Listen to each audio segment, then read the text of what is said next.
I have a question for Danger. Ooh. So Danger is an acclaimed writer of Bizarro literature. So we've heard a little bit about what splatterpunk is. Yeah. Can you give a little bit of an idea of what Bizarro is and what you're trying to do with it?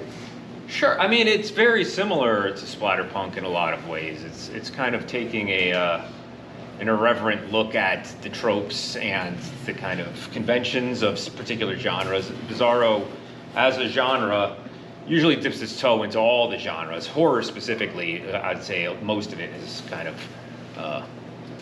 that's like its cousin, right? And the rest of the genres are kind of like more distant relatives. But you do kind of take those conventions, you push them to these absurd ends, and you kind of look at it, the ideas from a lot of different angles to kind of give it like a fresh take. At least that's what I'm trying to do with mine. So. I want to say I published Danger's first book, I Will Rot Without You, which was about a guy who was so depressed about his romantic breakup that he starts to rot. Yeah. Living in a building that also starts to rot. So basically, yeah, just taking the horror and making it as weird as possible. It was a great book.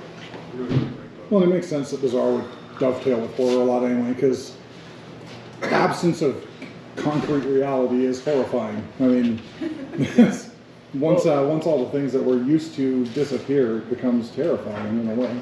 Yeah, I mean, I don't. Or hilarious. Yeah, or right. hilarious. I don't think Bizarro is a genre. It's necessarily comedy. It's not. That's not really. It does use comedy a lot, but it's absurdism is kind of the focus. And absurdism can go tilted. Surrealism and absurdism. And you can tilt absurdism two different ways. It can be, you know, man suffers and God laughs is kind of the thing. But like, you can, you know, someone falls down the stairs and it's funny, or someone falls down the stairs and they're maimed. You know, like The old Charlie Chaplin. Yeah, you slip on a banana peel and everybody laughs. You slip on a banana in comedy, everybody laughs. You slip on a banana peel in horror and you break your back and everybody laughs and then leave you, and then at night the ice weasels come. Yeah. And they say pretty much, Chaplin had said that the idea between doing comedy and tragedy is literally a drunk guy going down the steps, and he twists and falls and nearly falls and everybody's laughing. And then he hits and falls and everybody can laugh until they do a close-up. As soon as they do a close-up of his bloody face, then it's horror.